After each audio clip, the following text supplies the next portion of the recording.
الشيطان الرجيم. بسم الله الرحمن الرحيم. سبحانك لا علم لنا إلا ما علمتنا إنك أنت العليم الحكيم. وإذا سألك عبادي عني فإني قريب أجيب دعوة الداع إذا دعاني فليستجيبوا لي وليؤمنوا بي لعلهم يرشدون. سورة البقرة چې څلور حصې وه،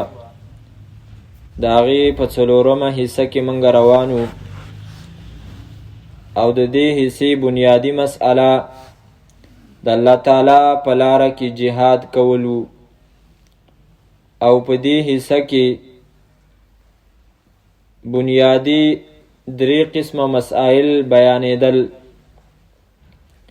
اول د مجاهد د عقیدې او د هغه د اعمالو تربیت و.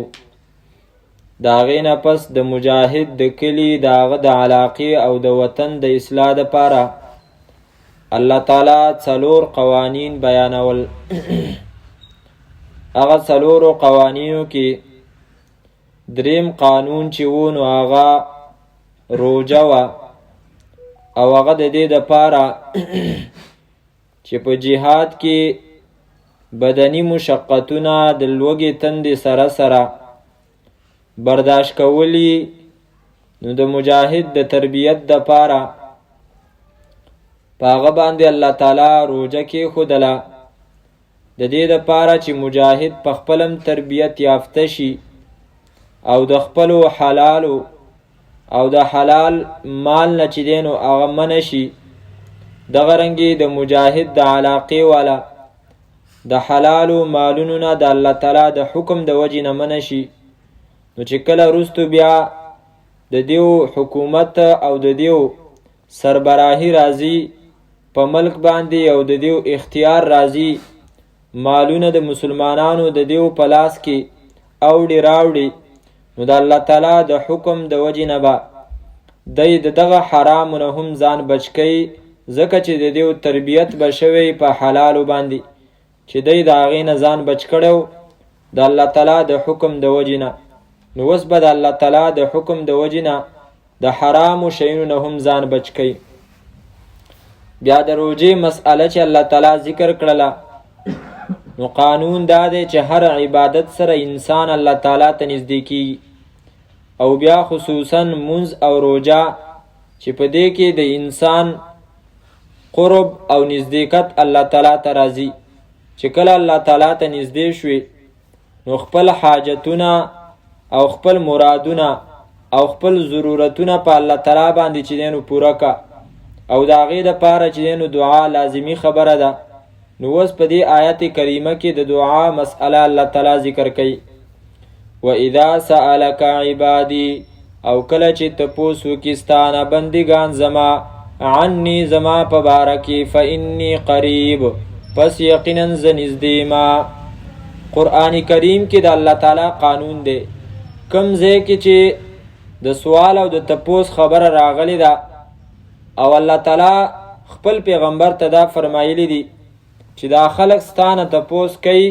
نو الله تعالی فوراً هغه ته نبی علیه صلات وسلام ته دا فرمایلی دي چې قل ته ووایه. لکه مثلا دا آیت نمبر 190 زموږ مخې ته دی، یسألونک عن الاهلة، تپوس کوي ستانه پیغمبره په باره د میاشتو کې، قل هي مواقیت. نور آیتونه ډیر دي، یسألونک عن الیتامى قل اصلاح لهم خیر، یسألونک عن المحیض قل هو اذن، ويستفتونك في النساء قل الله يفتيكم في الكلالة قل الله يفتيكم فيهن، ويسألونك عن الروح قل الروح من امر ربي. ډیر آیتونه دي. ويسألونك عن الجبال فقل ينسفها، ويسألونك عن ذي القرنين قل سأتلو عليكم منه ذكرا. خو دلته چې الله تعالی فرمایي واذا سألك عبادي عني، کله چې زما بندگان زما په باره کې ستانه تپوس کوي، نو دا یې ونه فرمایل فقل، بلکې دا یې فرمایل فإني قریب، پس یقینا زه نږدې ما. حکمت او نکته په دې خبره کې څه ده چې الله تعالی دلته پکې قل رانوړو. علما کرام فرمایي دې کې اشاره ده دې خبرې طرف ته چې په نورو احکاماتو کې او د نورو احکاماتو په معلومولو او زده کولو کې واسطي او استاذ ته ضرورت دی، خو واحد یوه دعا ده چې هغې کې قل تم ضرورت نشته دی، چې ته د الله تعالی په باره کې تپوس کې ډایرکټ چې کوم دی نو تپوس کوه، الله تعالی وایي فإني قریب، بس زه نږدې ما، قل تم پکې ضرورت نشته دی. د دې وجې نه الله تعالی نبی علیه صلات وسلام ته دا ونه فرمایل چې ته ورته ووایه چې الله وایي چې زه نږدې ما، بلکې دا یې وفرمایل فإني قریب، زه نږدې ما. او د الله تعالی د نزدېکت مطلب څه دی؟ دا مطلب نه دی چې الله تعالی موږ ته داسې نږدې دی لکه څنګه چې مثال په طور باندې قرآن کریم موږ ته نږدې دی. الله تعالی د الله تعالی نزدېکت په اعتبار د علم او د قدرت سره دی. دا انتهایی باریکی مسئلې دی د الله تعالی د اسماء او د صفاتو. او الله تعالی په قرآن کریم کې د ځان په باره کې چې کوم دی نو دا فرمایلی دی الرحمن علی العرش استوا، مهربان ذات په عرش باندې برابر دی. اامنتم من فی السماء، آیا تاسو به بچ شئ دا غذات نه چې په اسمان کې دی؟ نو الله تعالی چې دی نو په اسمان کې دی، خو د الله تعالی نزدېکت هغه په اعتبار د علم دی چې کم خلق په کم ځای کې دي، په هر څه حالت کې چې دي الله تعالی په هر وخت کې د هغو نه خبر دی، او د الله تعالی په هر وخت کې په هغو باندې چې دی نو کنټرول او قدرت او اختیار چلیږي. نو دا د الله تعالی نزدېکت دی. او فإني قریب مطلب دا شو. نور زمونږ چې دی نو دا ایمان بی چې الله تعالی هغه چې دی نو په عرش باندې دی، ځکه خو مونږ دا اورېدلي په احادیثو کې چې الله تعالی په نږدې په آخرنۍ حصه د شپه کې چې دی نو نږدې اسمان ته راکوزیږي. څنګه راکوزیږي؟ د الله تعالی د شان سره لایق خبره چې څنګه د هغه د شان سره ده هغسې چې دی نو الله تعالی راکوزیږي. خو دا راکوزېدلو مطلب څه شو؟ چې الله تعالی په عرش باندې دی او بیا چې کوم دی نو نږدې اسمان ته راکوزیږي په آخرنۍ حصه د شپه کې. نو هلته بره دی ځکه خو دلته راځي، نو مطلب په اعتبار د ذات سره الله تعالی اوچت دی او هغه په عرش باندې دی، خو په اعتبار د علم او د قدرت سره هغه په هر ځای کې چې کوم دی نو هغه حاضر دی. علم هم شته په هر ځای کې، او قدرت هم او حکومت هم چې دی نو په هر ځای کې چلیږي، چې څه وغواړي په هر ځای کې هغه کولی شي. اجیب دعوت الداعی اذا دعان، قبلو مزه دعاګانې، دعا د دعا کوونکي اذا دعانې، کله چې هغه دعا وغواړي زمانه. داسې آیات په قرآن کریم کې چې دی نو یو بل ځای راغلی، غالبا په صورت مؤمن کې چې دی نو دا آیات راغلی دی چې په هغې کې الله تعالی صفحه نمبر 427 او آیات نمبر 60 وقال ربکم ادعوني استجب لکم، او فرمایلی دی رب ستاسو غواړئ تاسو زمانه دعاګانې، استجب لکم زه به ستاسو دعاګانې قبلومه، ستاسو دعاګانې به چې دی نو زه قبلومه. نو هلته الله تعالی دا خبره کړې، دا حکم یې کړی چې دعاګانې به زمانه غواړي، او بیا یې وعده او لوز کړی دی د دعاګانو د قبلولو. او دلته فرمایي اجیب دعوت الداعی، زه قبلومه دعا د دعا کوونکي اذا دعاني، کله چې هغه دعا وغواړي زمانه. ذهن کې دا سوال راځي چې ډېر کرته موږ چې دی نو سوالونه کوو، دعاګانې غواړو، الله تعالی چې دی نو هغه نه قبلی. او دلته الله تعالی فرمایي چې زه دعا قبلومه اذا دعاني، کله چې زمانه څوک دعا وغواړي. نو مشر شیخ صاحب امام محمد طاهر نور الله مرقده هغه به فرمایي چې په دې آیات دلته به چې دی نو د سورت انعام 49 او د سورت بنی اسرائیل 18 نمبر آیات چې دی نو تاسو یاد ساتئ، او چې کله دغه آیاتونه راواړئ نو مسئله چې دی نو بیا هغه اسانیږي. ومه سپاره سورت انعام آیات نمبر 41 صفحه نمبر 120 بل ایاه تدعون فیکشف ما تدعون الیه ان شاء وتنسون ما تشرکون. بل ایاه، بلکې خاص دغه الله تعالی تدعون را غواړئ تاسو یعنی دعاګانې د هغه نه غواړئ فیکشفو پس لرې کوي الله تعالی ما هغه مصیبتونه تدعون چې را غواړئ تاسو الله تعالی الیه هغې ته ان شاء که چرته خوښه شوله. نو دا ټکې پکې دی چې الله تعالی دعا قبلوي خو چې خوښه شوه. د دې آیت نه دا معلومه شو. سورة بنی اسرائیل 15 سپاره اوله پاڼه صفحه نمبر 256 او آیت نمبر دی 18. من کان یرید العاجلة عجلنا له فيها ما نشاء لمن نريد ثم جعلنا له جهنم. او دا سوال او دا دعا چې کومه دا یوازې د دنیا په باره کې ده. هلته عامې دعاګانې دي. من کان هغه څوک یریدو چې غواړي العاجلة دنیا. عاجله د دنیا یو نوم دی، یعنی هغه چې هغه جلت ملاویدونکې ده او په جلتۍ سره چې دی نو ملاویدونکې ده. عجلنا له نو په تلوار سره به ورکو منګه له دته فیها په دې دنیا کې ما هغه څه نشاو چې وغواړو منګه. نو چې کوم یو شی الله وغواړي نو هغه به چې دی نو درکوي او هغه دعا به الله قبلی، هره دعا دله نه قبلی. دا د دې چې دی نو یو جواب شو. دویم جواب دا دی چې الله تعالی هره دعا قبلی، هره دعا الله تعالی قبلی. خو د قبلیدو مختلف صورتونه دي. کله کله چې دی نو منګه کم مراد غواړو نو دعا زمونږ قبول شي، هغه مراد منګ ته چې دی نو حاصل شي. دا د قبلیدو چې دی نو یو صورت دی. دویم د دعا د قبلیدو یو صورت دا دی چې الله تعالی ستا دغه مراد تعالی در نکی، خو د دې په ځای باندې الله تعالی ستانه چې کوم دی نو را روان یو مشکل، یو مصیبت، یو حادثه هغه ستانه چې کوم دی نو دفع کی او هغه په تا باندې رانولي. دا د دعا د قبلیدلو یو صورت دی. د دې وجې نه په دعاګانو کې چې کوم دی نو خامخا همیشه په کار دی چې موږ په زړه کې یو مراد وساتو او داسې نه غافله کېږو چې بس مونځ هم وکړو په مخ باندې لاس هم نه دي راښکلي بس بیا منډه ده. داسې نه دي په کار. خامخا انسان په مانځه سره الله تعالی ته نږدې کېږي. نو چې نږدې شي اوس چې دی نو څه وغواړه، دومره مستغني او بې پروا کېږه مه د الله تعالی نه. خامخا څه مراد ځان سره چې کوم دی نو په ذهن کې ساته، کله د ځان دپاره، کله د خپلوان دپاره، کله د ملګري دپاره. خو بس څه وساته چې زه به دا خامخا چې دی نو غواړم، کله د اولاد دپاره، کله د دنیا او کله د آخرت. دا څه وخته پورې نن به مې دا دعای، سبا به مې دا دعای، یا هفته چې کوم دی نو زه به دا دعا غواړم. ځکه چې یوه دعا غوښتل او بیا هغه بدلول او بله چې کوم دی نو هغه غوښتل، یا د یوې دعا د غوښتلو نه پس مایوسه کېدل، دا نه دی په کار. ځکه چې حدیث کې راځي چې الله تعالی فرمایي زه د خپل بنده دعا قبلومه ما لم یتعجل، چې څو پورې هغه جلتی نه کړي. نو جلتی دا ده چې ته دعا وغواړې او بیا ووایې چې دعوت فلم یستجب لی، ما دعا وغوښتله د الله تعالی نه خو زما دعا نه قبلیږي، نو ایسته مې پرېښودله. نو دا خبره به نه کې، بلکې دعا به غواړې مسلسل. که دغه مراد دی پوره نشي نو بل مصیبت به دنه الله تعالی چې کوم دی نو لرې کړي. دغسې کله کله چې کوم دی نو دا دعا ستا الله تعالی چې دی نو آخرت ته ساتي. نو دام چې دی نو ستا ذخیره ده او په دنیا کې چې کوم دی نو خو د دې معلومات نه خو آخرت کې بیا هر یو انسان د هغې شکریه ادا کوي چې ښه ده چې زما دا دعا نه ده قبوله شوې. اجیب دعوت الداعی اذا دعان،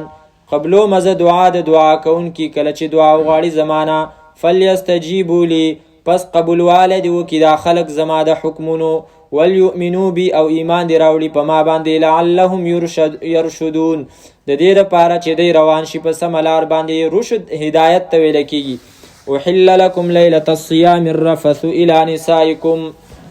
په ابتدا د اسلام کې حکمونه چې کومونو ځنې سختو او ځنې چې دی نو نرمو. هر یو حکم کې څه نه څه تبدیلي راغلی ده. ځنې حکمونه د سختۍ نه نرمۍ ته تللی دي او ځنې د نرمۍ نه سختۍ ته تللی دي. مثال په طور باندې د شرابو مسئله هغه د نرمۍ نه چې دی نو سختۍ ته تللی ده. ځکه اوله کې چې دی نو صرف دا و چې شراب چې کوم دی نو فایدې هم پکې دي خو ګناه هم پکې ده، نقصان هم پکې ده او نقصان یې ډېر دی. بس دومره حده پورې. بیا هم ځینې خلک هغو به چې دی نو څکل ځکه چې فایدې پکې وي او الله صراحتا منه چې دی نو نه ورالېږلي. بیا د هغې نه پس د مانځه په وختونو کې چې کوم دی نو هغه بند شو،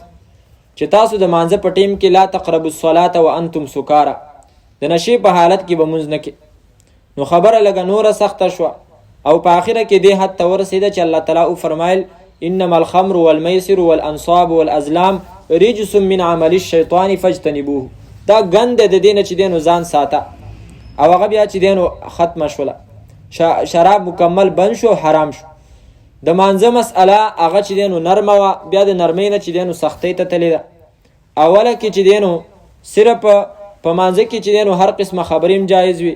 د سلام جواب هم چې دی نو ورکول جایز وو، کارونه ضرورت د پاره چې کوم دی نو اخوا دې خوا تلل هغه پکې جایز وو. خو بیا خبره چې دی نو سخته شوه، خبرې بندې شوې، سلام او د سلام جواب دا ټولې خبرې چې دی نو بندې شوې.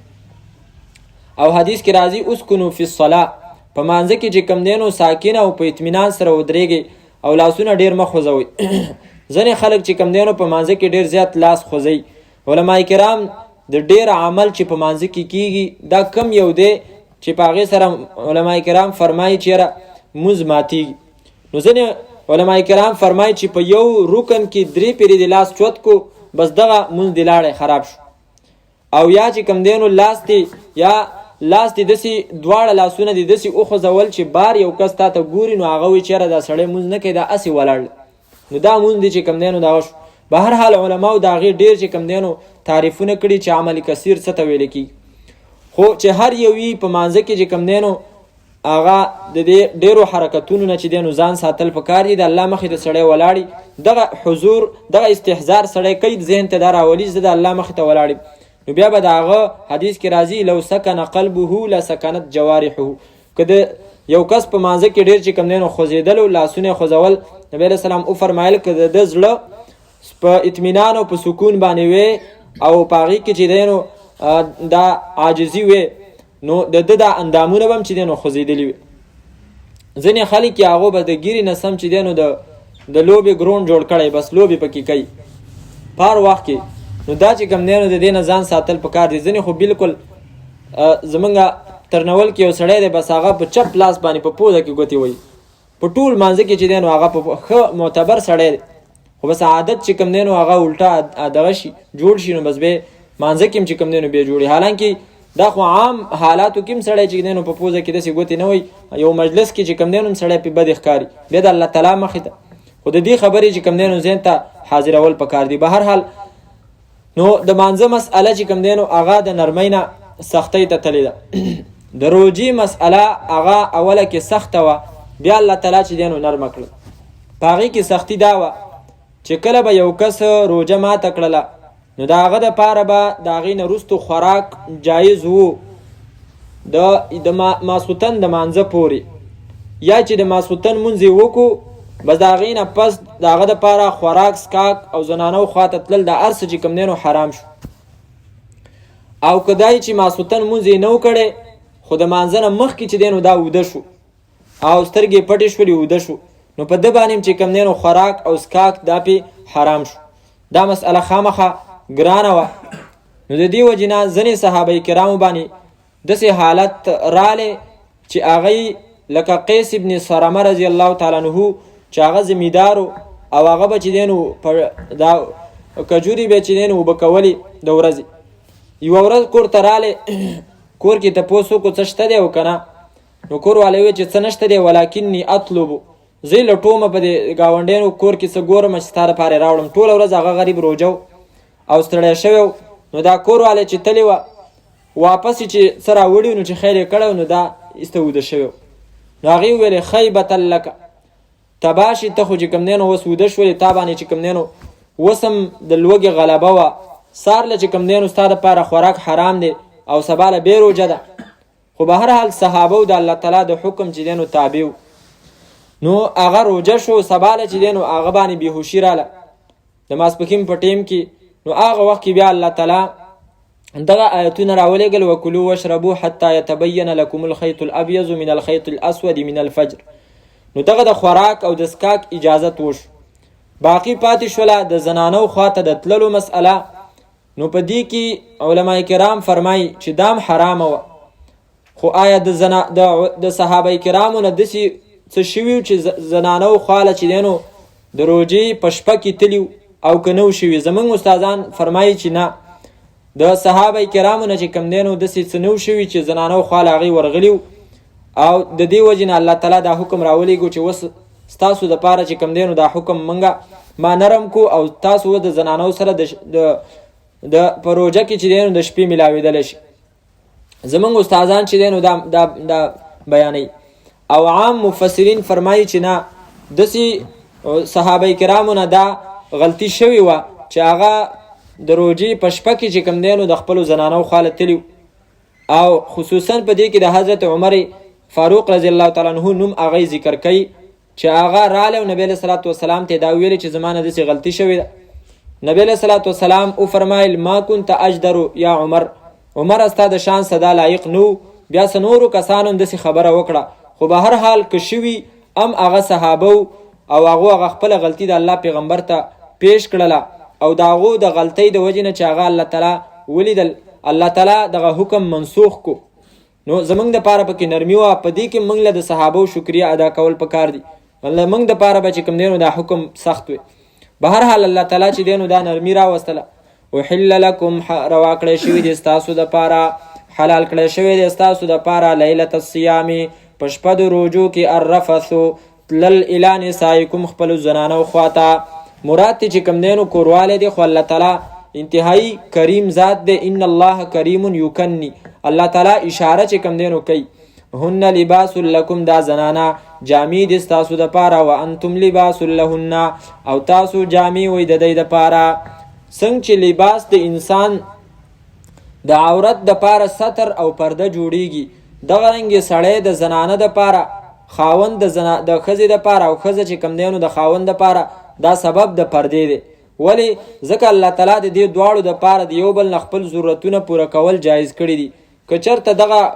ښځه او خاوند نه وی نو دا ضرورتونه به د یو بل نه نه پوره کېدلی، حرامو طریقې باندې به دا پوره کېدلی، نو دا به د سړي د انسان د بېعزتۍ سبب جوړېدلی. نو دې وجې نه الله تعالی یو د بل دپاره چې کوم دی نو پرده کړو. هن لباس لکم، دا زنانه جامې دي ستاسو دپاره، پرده ده ستاسو دپاره. وانتم او تاسو لباس لهن، جامې وئ د دی دپاره. نو زنانه چې کوم دی هغه د سړو دپاره پرده او سړي د زنانو دپاره پرده. د دې وجې نه د یو بل هغه عیبونه هغه به چې دی نو بل چاته نه وایي، نه به سړی د خپلې ښځې عیب بل چاته بیانوي. حدیث کې دې ته دیوس ویلی شوي دي. او نه به چې دی نو زنانه د خپل خاوند کمزورۍ نورو زنانو ته چې دی نو بیانوي. په دې باندې چې کوم دی نو د الله تعالی غضب او غصه نازلیږي. علم الله، پویه والله تعالی، انکم کنتم تختانون، چې یقینا تاسو به په خیانت کې واچوئ انفسکم خپل ځانونه. فتاب علیکم، پس مهرباني وکړله په تاسو. د دې آیت نه عام مفسرین دا خبره بیانوي چې خیانت شوی وو، ځکه خو الله تعالی وفرمایل چې الله تعالی ته پته و چې تاسو به ځان په خیانت کې اچوئ. خو زمونږ استادان فرمایي فتاب علیکم، چې الله تعالی په تاسو باندې مهرباني وکړله او تاسو چې کوم دی نو معاف کړئ. نو د دې دا مطلب نه دی چې د صحابو نه هغه غلطي شوې وه نو ځکه الله چې ما د باندې مهرباني وکړله او تاسو مې معاف کړئ. ځکه کله کله دا تاب علیکم دا ټکی د دې لپاره راځي چې یو شی په چا باندې بوج جوړیږي نو الله تعالی چې دی نو ورته معاف کړي. لکه مثلا سورت مزمل په آخره کې یو کم دېرشتمه سپاره تبارک الذی صفحه نمبر دی 522 او آیت نمبر 20 آخری آیت دی. ان ربک یعلم انک تقوم ادنا من ثلثی اللیل، یقینا ستا رب پویه دی چې یقینا ته ودرېږي کم د درېمې حصې د شپې نه، و نصفه او نیمه حصه د شپې، و ثلثه او درېمه حصه د هغې، و طائفة من الذین معک او یوه ډله د هغه کسانو نه چې ستا سره دي هغه هم د شپې ودرېږي عبادت کوي. والله یقدر اللیل والنهار، الله اندازه کوي شپه او ورځ. علم ان لن تحصوه، پوه یو د الله تعالی چې تاسو به طاقت ونه لرئ د دې. فتاب علیکم، پس مهرباني وکړه په تاسو باندې. اوس دلته ګوره صحابه کرامو او دغه رنګې د الله پیغمبر هغه به تهجد کول د شپې او چرته یې پرېښي نو، خو بیا هم الله تعالی فرمایي فتاب علیکم، ما په تاسو باندې مهرباني وکړله او د دې د شپې د تهجدو چې کومه مسله وه هغه مې درته اسانه کړله. نو هغه مې د باندې واجب نه کړله او اسانه مې کړه. دلته اوس دا مطلب خو نه دی چې صحابه هغه نه کول نو الله تعالی فرمایي چې ما په تاسو باندې مهرباني وکړه یا د هغونه خیانت شوی. نه بس الله تعالی ته دا بوج چې کوم دی نو چوت کو دا مشقت پکې نه خودو. نو دغه رنګ دلته هم د صحابهونه خیانت نه شوی خو الله تعالی ته پته و چې دا مشکل به جوړیږي د دې دپاره او اسې نه چې دی آینده کې ځان په خیانت کې واچي. نو ځکه الله تعالی فرمایي فتاب علیکم پس مهرباني وکړه په تاسو باندې وعفا عنکم او معافي وکړله پس مهرباني وکړه په تاسو وعفا عنکم او معافي وکړله تاسو ته فالآن پس اوس باشروهن کوروالی کوئ تاسو د دې سره وبتغو او لټوئ تاسو ما هغه اولاد کتب الله لکم چې لیکلي دي ستاسو دپاره الله تعالی. په دې کې اشاره ده چې هر یو عمل دپاره پکار ده چې مسلمان صحیح نیت وکړي. اگر چې خپل شهوت پوره کول ولیدي خو هغې کې هم د چې کوم دی نو نیت د نیک اولادو کوي چې دا به زما د آخرت خزانه جوړیږي. وکلو واشربو او خوراک کوئ تاسو او څښاک کوئ حتی تر دې پورې یتبین لکم الخیط الابیض چې ښکاره شي ستاسو ته سپین تار من الخیط الاسود د تور تار نه من الفجر د سحر نه. په دې کې اشاره شوله چې د ټوله شپه چې کوم دی نو تاسو خوراک کولی شي خو خصوصا پېشمنۍ چې هغه صبح صادق ته نږدې چې کوم دی نو وکړی شي نو حدیث کې راځي تسحروا فإن فی السحور برکه. تاسو پېشمني کوئ ځکه چې په پېشمني کې ستاسو دپاره الله تعالی چې دی نو برکت ایښی دی. نو هغې اجازت شو خو د کم وخت نه د کم وخته پورې چې تاسو خوراک کوئ تر دې پورې چې سپین تار ښکاره شي د تور تار. اوس دا تور تار او سپین تار څه شی دی؟ من الفجر یعنې د سحر دی. تور تار هغه چې کوم دی نو شپه ده او سپین تار چې کوم دی نو هغه صبح صادق راختلی. یو صحابي چې کوم دی نو هغه دی آیت ظاهر ته کتل چې تور تار او سپین تار چې تاسو د شپې خوراک کوئ تر دې پورې چې سپین تار د تور تار نه چې دی نو هغه ښکاره شي مطلب د دواړو امتیاز راشي جدایي راشي او پته ولګي چې دا تار تور دی او دا سپین دی. نو هغه د دې الفاظو ظاهر ته کتل نو چې کله وده کېدو ځان سره دوه تارونه چې دی نو بالغ باندې ایښي او خوراک یې کوو د شپې او راپاسېدو ټیم په ټیم باندې به تارونو ته کتل خو پته نه لګېده چې کم تور دی کم سپین دی. په دې کې چې کم دی نو ناوخته شوله چې هغه خیل چې سپین تار ښکاره کېدو نو هغه نور راختلی نو سهار نبي علیه السلام خواته رالی او نبي علیه السلام ته دا عرض یې ورته وکړو چې ما خو دغه رنګې تور تار او سپین تار ایښی او دا خو ډېره ناوخته شوه. نبي علیه السلام ورته وفرمایل انک لا عریض القفا ستا خو بیا دا څټ چې کوم دی نو ډېر پیړ دی چې ستا د څټ د لاندې شپه او سحر دواړه چې کوم دی نو زیږي. اوس د دې دا مطلب نه دی چې نبي علیه السلام هغه قمقلتوب ته منسوب. مفتي مجتبی عامر صاحب فرمایي چې نه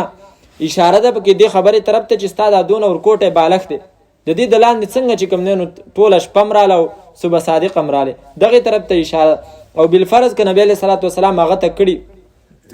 او مطلب یې دا چې ستا څټ چې دی نو پیړ دی یعنې ته قمقلې د دې نه مطلب چې دی نو هغه شپه او سهار دی او تا ته تور تار او سپین تار چې کوم دی نو اخیستی نو بیا هم نبي علیه السلام د هغو استازو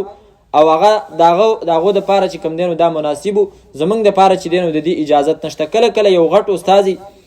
او هغه چې دی نو خپل شاګرد ته چې دی نو داسې څه خبره وکړي او د دغه شاګرد بیا نور شاګردانی نو د دې نورو شاګردانو ته خو دا مناسب نه دي چې هغه د خپل استاز ته ووایي چې ستا استاز دا خبره کړې نو موږ به یې نه ته کوو. نه هغه خو د هغه دپاره جایز و. خو به هر حال نبي علیه السلام هغه ته دا وفرمایل چې من الفجر الله وایي د سحر نه دا تور تار شپه شوله او سپین تار چې کوم دی نو صبح صادق شو. نو صبح صادقه پورې چې دی نو ته خوراک کولی شي او چې کله صبح صادق راوختو نو بیا چې نو خوراک نشي کولی. مودودي صاحب نه چې دی نو په دې کې غلطي شوې ده. هغه وایي چې کله یو کس راپاسېدو سهار کې او هغه باندې چې دی نو سحر راختلی نو که چېرته څه لږ خوراک وکړو نو خیر دی. نو او حدیث چې کوم دی نو راوړی دی چې هغه حدیث مقصد قطعا هرګز چې کوم دی نو دغه نه دی. دا خو د قرآن کریم د صریح الفاظو نه چې کوم دی نو خلاف دی چې د شپې پورې چې کوم دی نو روژه ده او د سهار نه روژه شروع کیږي او د صبح صادق نه شروع کیږي. نو چې کله تا باندې صبح صادق وشو سحر راوختو او ته چې دی نو بیا په هغې کې خوراک وکړو نو ستا دا خوراک دا خو په شپه کې په ورځ کې چې دی نو رالی او ورځ کې چې د خوراک رالی نو ستا روژه ونه شوله. تا خو چې دی نو د هغې ورځې کې بیا خوراک وکړو او روژه خو ویلی کېږي دې ته چې ته به د دریو ماتونکو شیونو نه چې کوم دی نو ځان ساتي سره د نیت نه چې خوراک سکاک او شهوت پوره کول دي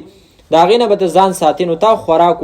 او چې کوم حدیث کې راځي نو د هغې مطلب دا دی چې حضرت بلال رضی الله تعالی عنه هغه به اذان د تهجد دپاره کوو دا د تهجد اذان بیا وروسته منسوخ شو دغه اذان به هغو کوو نبی علیه السلام وفرمایل چې د ده په اذان باندې چېرته تاسو د خوراک نه منع نشئ بلکې تاسو د عبدالله ابن ام مکتوم رضی الله تعالی عنه د اذان انتظار کوئ چې کله هغه اذان وکړو نو بیا مطلب دا دی چې سحر شوی دی بیا تاسو خوراک مه کوئ د دې وجې نه امام جساس صاحب فرمایي که چېرته یو کس ته پته نه وه او د هغه دا خیال و چې اوس صبح صادق چې دی نو نه دی راختلی او خوراک یې وکړو او صبح صادق راختلی و خو پته ورته نه وه نو دا به چې دی نو د دې روژې قضا راوړي ځکه چې د روژه چې دی نو وخوړه دغه رنګې که یو کس دا خیال و چېرې اوس نور پرېوتلی دی ماښام شوی دی او هغه چې دی نو نه و ماښام شوی او خوراک د وکړو روژې ماته کړله نو د ده قصد او اراده نه وه خو دا خطا شو په دې کې نو د ده دا روژه ماته شوله قضا پې شته خو کفاره پې نشته ځکه کفاره په هغه روژه کې ده چې کومه د قصد چې کوم دی نو ماته کړي نو د دې دا مطلب شو چې تاسو به د سحر نه تاسو به چې کوم دی نو روژه نیسئ خو صبح صادق د راختلو نه مخکې چې کوم دی نو احتیاطاً یو 15 منټه مخکې ته خپل خوراک بند که مفتی شفیع عثماني صاحب فرمایي چې دغه رنګې روژه چې ماتې نو هغې کې هم لږ احتیاط وکړه یو منټ پس چې کوم دی نو خیر ده ته روژه ماته که د دې دپاره چې احتیاط باندې عمل وشي خو د دې دا مطلب هم نه دی چې ته ځان نه صوفي جوړ کې شیخ او ته چې کوم دی نو بیا روژه نه ماتې ودرېږه صبر وکړه او 10 منټه پورې ته انتظار کې نه حدیث کې راځي چې زما امت به په خیر باندې ما عجل الافطار څو پورې چې د هغو روژه ماتولو کې جلتی کوله نو جلتی مطلب دا چې کله نور پریوتو او بیا چې کوم دی نو تا پکې جلتی کوله نو دغه ښه کار دی مستحب دی خو چې تا ته پته نشته نو چې نور پریوتلی دی او که نه دی نو بیا هغې کې لږ احتیاط وکړه چې یقین ته خبره ورسیږي چې اوس نور پریوتو ثم اتموا الصیام بیا پوره کوئ تاسو روژې الی اللیل تر شپې پورې چې هغه د نور پریوتل دي ولا تباشروهن د دې نه چې کوم دی نو مسئله د اعتکاف شروع کوي معلومه شوله چې په روژه کې اعتکاف چې کوم دی نو هغه سنت مؤکده ده او ځینې علما کرام فرض کفایه ده چې په یو کس د محلې نه چې کوم دی نو هغه کېنه ناست نو ټولې محلې والا چې دی نو هغه پې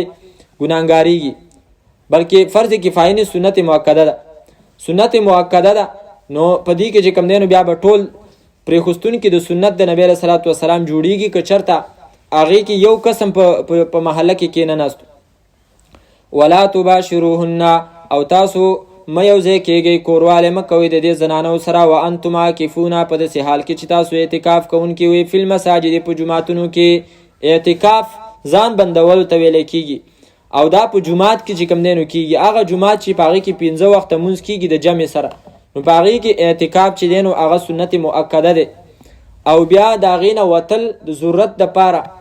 2 قسمه ضرورتونه دي د هغې دپاره چې دی نو د جومات نه وتلی شي د هغې نه علاوه بل ضرورت دپاره نشي وتلی یو شرعي عذر دی او یو چې کوم دی نو طبعي عذر دی طبعي عذر لکه مثلا تقاضه شوله دغې دپاره چې کوم دی نو هغه وتلی شي او یا مثلا د غسل مسله شوله چې فرض غسل او په جومات کې چې کوم دی نو ځای نشته دی نو بیا د هغې دپاره وتلی شي خو باقي پاتې شو د ګرمۍ د وجې نه غسل علما کرام فرمایي چې د هغې دپاره به هم نه ځي بیا دې د اودس د استنجا دپاره لاړ شي او طبعا دې په هغې کې چې کوم دی نو بیا غسل هم وکړي خو په هغې کې به هم شیمپو او صابون وغیره دا به نه استعمالوي ځکه دا بې ضرورت نه زیات چې کوم دی نو د جومات نه بهر وخت تېرول دا طبعي عذر شو دویم چې کوم دی نو شرعي عذر دی او شرعي عذر چې کوم دی نو هغه عذر دی چې مثلا لکه د جمعې ورځ راله او په هغه جومات کې چې کوم دی نو مونځ نه کېږي د جمعې نو د هغې دپاره چې دی نو وتلی شي دا شرعي عذر دی او د جومات نه وتلو مطلب دا نه دی چې ته د جومات چې کومه حدود دي د هغې نه وځي نه چې کوم ځای کې مونځ کېږي او کوم ځای کې صفونه د جمع ودرېږي نو د هغې نه چې کوم دی نو وتل مراد دي د هغې نه به نه وځي باقي هسې نه چې دننه په جومات کې غسلخانې او دا چې دی نو بار هلته غسلخانو یا استنجاخانې کې چې کوم دی نو ناست دي هلته بې ضرورته یا هلته ولاړې موبایل کې چې کوم دی نو ګوتې وایي د دې اجازت نشته دی ځکه دا د جومات د حدودو نه بار دي ځکه خو چې کوم دی نو د هغې د پاسه کور جوړیږي او هغه جایز دی حالانکې د جومات د پاسه کور جایز نه دی خو دغه د حدود د جومات نه بار دي د استنجا خانو کې راځي د هغې د پاسه نورې استنجاګانې جوړولی شي خو د جومات د پاسه چې کوم دی نو استنجا نشي جوړوي. مطلب دا شو چې جومات چې کوم دی نو کوم ځای کې صفونه دغه جومات دی د هغې نه وتل حرام دي. ثم ولا تباشروهن وانتم عاکفون فی المساجد تلک حدود الله، دا احکام د الله تعالی دي، دا پولې د الله تعالی دي. فلا تقربوها، پس تاسو مه نږدې کېږئ دې ته. د الله تعالی احکام او د الله تعالی پولې د دې دپاره الله تعالی فرمایي چې تاسو مه نږدې کېږئ. دلته یو لفظ استعمال کړی، بل لفظ استعمال کړی همدغه دویمه سپاره ده صفحه نمبر 34 په هغې کې الله تعالی فرمایي تلک حدود الله فلا آیت نمبر 229 آیت د منځ نه فلا جناح علیهما فیما افتدت به تلک حدود الله فلا تعتدوها، دا پولی د الله تعالی دی پس تاسو ما وړئ د دې نه. اوس دلته زمونږ ویسا شیخ صاحب محترم رحمت الله علیه هغه به فرمایل چې دلته یې وفرمایل چې تاسو دې پولو ته مه نږدې کېږئ او هلته یې وفرمایل چې تاسو د دې پولو نه تجاوز مه کوئ. دې دواړو الفاظو کې دا فرق ولې رالی؟ هغو به فرمایل چې اصل کې دلته چې کومه مسئله ده نو هغه مسئله د طلاق ذکر کوي نو او 2 طلاق مخکې ذکر کړي دي او بیا یې وفرمایل چې 2 طلاق د ښځې له ورکړل نو بیا 3 طلاق چې کوم دی نو هغې ته چېرته هغې نه تجاوز ونه کړي، د دې دوو نه تجاوز ونه کړي. که تجاوز دې وکړو بیا به د باندې چې کوم دی نو ښځه حرامه شي. دې طرف ته اشاره ده چې تاسو تجاوز مه کوئ د دې 2 طلاقونه، ځکه چې 2 طلاق داسې دي چې هغه تا کله ښځې له ورکړه نو د هغې نه پس ته ښځې ته رجوع کولی شي، دا ورته ویلی شي چې زما نه غلطي وشوله او زه واپس تا ته رجوع کومه، یا لفظا یا عملا په دې سره چې کوم دی نو ښځه واپس په نکاح کې راله او د نکاح نه ده وتلې، خو که دریم دی ورته د دوو نه تجاوز وکړو او دریم دی موله چې کوم دی نو ورکو نو هغه په تا باندې مکمل چې دی نو حرامه شوه څو پورې چې کوم دی نو د دویم خاوند سره نکاح نه کړي او د هغې سره میلاو شوي نه هغه وخته پورې ښځه چې دی نو هغه حرامه شوله. نو ځکه الله تعالی فرمایي چې د دې نه تجاوز مه کوئ بیا به د باندې ښځه حرامه شي. او دلته یې وفرمایي چې دا د الله حدود دي نو دې ته مه نږدې کېږي، ولې که نږدې شوي نو دا قانون دی حدیث مبارک کې راځي ان لکل ملک حما، د هر بادشاه دپاره چې کوم دی نو یو خاص ځای یو خاص پټی چې په هغې کې د نورو خلکو څاروي هغه نه پرېږدي. او و ان حما الله محارمها، او د الله تعالی چې کومه چراګاه ده نو او پټی دی هغه د الله حرام شوي شیونه دي. نو که چېرته یو کس د دغه پټو خواته یعنی د دغه حرامو شیونو خواته هغه ګرځي راګرځي نو اخرسته به په هغې کې اخته شي. مثال ذکر کړی لکه یو کس چې دی نو د بادشاه د پټي خواته چې کوم دی نو بزید سره یي نو دا بزې به تې په هغې کې ورګډې شي نو دا بادشاه چې کوم دی نو د هغه په سزا کې به راشي. نو دلته الله تعالی فرمایي تلک حدود الله، دا احکام د الله تعالی دي، پولې د الله تعالی دي. فلا تقربوها، پس مه نږدې کېږئ تاسو دې ته. کذلک یبین الله، دغه رنګې واضحه بیانوي الله تعالی آیاته آیتونه خپل للناس دپاره د خلکو لعلهم د دې دپاره چې دی یتقون پرهیزګاره شي. روژه چې کوم دی نو هغه د تقوا مدرسه ده. اول سر کې ویلې لعلکم تتقون، اوس هم وفرمایل لعلهم یتقون چې تقوا او پرهیزګاري په روژه کې حاصله نه شوه نو بیا به کله حاصلېږي. ولا تأکلوا اموالکم بینکم، څلور احکامات ذکر کول د ملک د اصلاح دپاره. دا اخرنی حکم دی چې تاسو به ځان د رشوت نه چې دی نو بچ کئ، خپل مال به په ناجایزه طریقې سره چې کوم دی نو نه خوري او نه به چې کوم دی نو حاکمانو ته وړي. ولا تاکلوا، او مخوري تاسو اموالکم مالونه خپل بینکم په خپل منځ کې بالباطل په ناجایزه طریقې سره، خپل مال به چې دی نو په ناجایزه طریقې سره نه خوري. هر ناجایزه طریقه کومه ده؟ هر هغه طریقه ما لم یأذن به الشرع، چې شریعت د هغې اجازت نه دی درکړی، بس دا ناجایزه طریقه ده. که هغه رسمونه دي که رواجونه دي او که هغه حرامو طریقو باندې اسراف دی هغه ټول په دې کې رال. او وتدلو بها الى الحکام، او مغورځوئ تاسو بها دا مالونه الى الحکام خېټې د حاکمانو ته، د حاکمانو خېټې ته چې کوم دی نو هغه د رشوت دپاره چې کوم دی نو مه وړئ. او کلم چې د مسلمانانو مال د رشوت په ذریعه باندې چې دی نو استعمالیږي او عهدي او منصبونه په رشوت باندې حاصلیږي نو بیا چې کوم دی نو نااهله ته داسې منصبونه میلاویږي چې هغه د هغې اهل نه.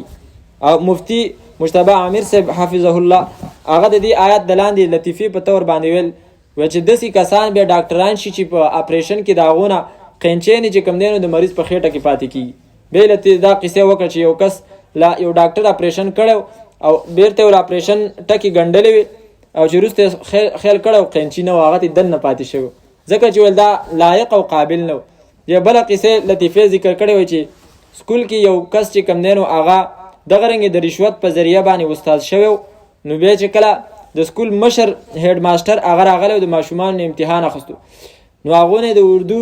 عبارت اورېدو نو یو ماشوم ته ویوه نو هغه ویل مخې ته دا چونانچې لفظ راغلی چونانچې نو هغه دا ماشوم ویل چونانه چې نو هغه هیډ ماسټر صاحب ته ویل چې ماسټر صاحب دا خو دا څه ویل چې هغه غریب له ځان نه ورته هغه چې دې سپېره زامنو ته خو ما یو اتیا پېرې ویلې چې دا چوناپخې دی دا چوناپخې دی هغه د چونانه چې د چونان چې د چې دا ټکي چې کوم دی نو دی خوا هغه نون له ورکړي او د نون هغه ټکی خاله ورکړی نو چې زه دې ورته لګیم دا چوناپخې دی چوناپخې دی بیا هم دقه وایي نو بیا داسې کسان چې کوم دی نو هغه بیا ویل چې زما یو افسر چې کوم دی نو زما نوم لیکلو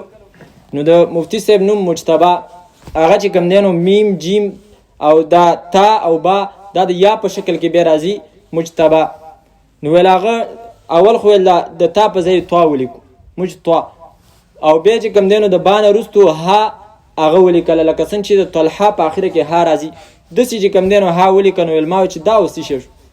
داسې افسران چې هغو ته اردو لیکلو پته هم نه دا ټول چې کوم دی نو رشوت په ذریعه باندې دغه حد ته ورسېږي وتدلو بها الى الحکام دا ټکی چې کوم دی نو تدلو عدلا یدلی دا ټکی چې راځي نو دا د بوکې د غورځولو دپاره راځي کوی ته چې کله بوکه ورچې نو دې دپاره دا ټکی راځي لکه تاسو سورت یوسف راواړوئ 12 سپاره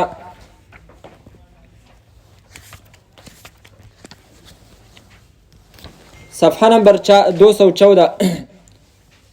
او آیات نمبر 19 وجاءت سیارة فارسلوا واردهم فادلى دلوه وجاءت اورال سیارة وقافله فارسلوا پسولی گلو اغو واردهم وبراوډون کې خپل فادلا نو وغرزول اغه دلوه بوک خپل ادلا نو دا د بوکیخ کته کولو د پاره چې کم دینو دا لفظ راځي ادلا دلته اوس د دې څه مطلب شو چې الله تعالی دا ټکی چې کم دینو استعمال کړي پنځپیر شیخ صاحب معنا کوي وتدلو بها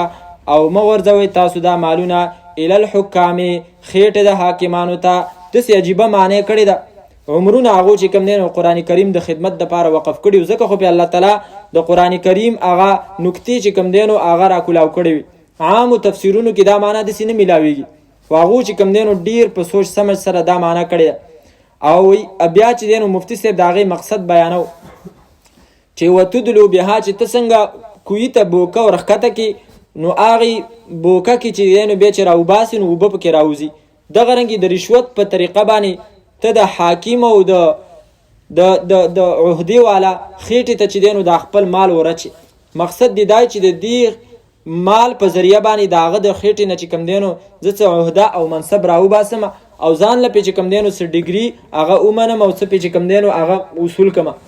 او څه ځان د لپاره منظور کما نو الله تعالی فرمایي د چلم کوي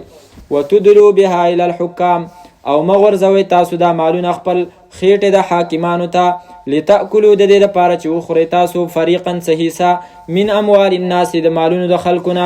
بالاثم په ګناه سره وانتم په دې حال کې چې تاسو تعلمون خپويږئ واذا سالك او کله چې تاسو وکستانه عبادي بندگان زما عني زما په باره کې فاني قريب پس یقینا ز نږدې ما اجيبو قبلو مزه دعوت الداعي دعا د دعا کوونکی اذا دعاني کله چې هغه دعا غواړي زمانہ کله چې هغه دعا غواړي زمانہ فليستجيبوا لي پس قبول والدي وکي زما د حکمونو وليؤمنوا بي او ایمان دی راوړي په ما باندې لعلهم يرشدون د دې لپاره چې دی روان شي په سملار باندې وحل لكم رواکړه شوی دی لكم تاسو د لپاره ليله الصيام پشپه د روجو کې الرفث تگ الى نسائكم زنانه خپل ته هن دا زنانه تاسو لباس هن دا زنانه لباس لكم جامع دي تاسو د لپاره وانتم او تاسو لباس لهن جامع د دې لپاره علم الله پوهه دی الله تعالی انکم چې یقینا تاسو کنتم یوي با تختانونه چې خیانت کې باچوي انفسکم خپل ځانونه فتاب علیکم پس مهرباني وکړه په تاسو باندې وعفا عنکم او معافي وکړه تاسو ته فالآن پس وس باشروهن یوځای کېږئ تاسو د دې زنانو سره وابتغوا او لټوئ تاسو ما هغه څه کتب الله لکم چې لیکلي دي ستاسو دپاره چې لیکلي دي الله تعالی ستاسو دپاره وکلو او خورئ تاسو واشربو او څکئ تاسو حتی تر دې پورې یتبینه چې ښه واضحه شي لکم تاسو ته الخیط الابیض سپین تار من الخیط الاسود د تور تار نه من الفجر یعنی د سهار نه ثم اتموا الصیام بیا تاسو پوره کړئ روژې الی اللیل تر شپې پورې ولا تباشروهن او تاسو مه یوځای کېږئ د دې زنانو سره وانتم په داسې حال کې چې تاسو عاکفون اعتکاف کوونکي وئ فی المساجد په جوماتونو کې تلک حدود الله دا احکام د الله تعالی دي پولې د الله تعالی دي فلا تقربوها پس تاسو مه نږدې کېږئ دې ته کذلک دغه رنګې یبین الله واضح بیانوي الله تعالی آیاته آیتونه خپل للناس دپاره د خلکو لعلهم د دې لپاره چې دی یتقون پرهیزګاره شي ولا تاکلوا او مخورئ تاسو اموالکم مالونه خپل بینکم په خپل منځ کې بالباطل په ناجایزه طریقې سره وتدلو او ما غرزوي تاسو بها دا مالونه الی الحکام خېټې د حاکمانو ته لتاکلوا د دې لپاره چې تاسو وخورئ فریقا من اموال الناس څه حصه د مالونو د خلکو نه بالاسم په ګناه سره وانتم تعلمون او تاسو ښه پوهیږئ. الحمد لله رب العالمين والعاقبة للمتقين والصلاة والسلام على نبينا محمد وآله وصحبه أجمعين. اللهم أرنا الحق حقا وارزقنا اتباعه وأرنا الباطل باطلا وارزقنا اجتنابه. اللهم إنا نعوذ بك من جهد البلاء ودرك الشقاء وسوء القضاء وشماتة الأعداء. اللهم اقسم لنا من خشيتك ما تحول به بيننا وبين معاصيك ومن طاعتك ما تبلغنا به جنتك ومن اليقين ما تهون به علينا مصائب الدنيا ومتعنا اللهم بأسماعنا وأبصارنا وقواتنا أبدا ما أبقيتنا واجعله الوارث منا واجعل سأرنا على من ظلمنا ولا تجعل مصيبتنا في ديننا ولا تجعل الدنيا أكبر همنا ولا مبلغ علمنا ولا إلى النار مصيرنا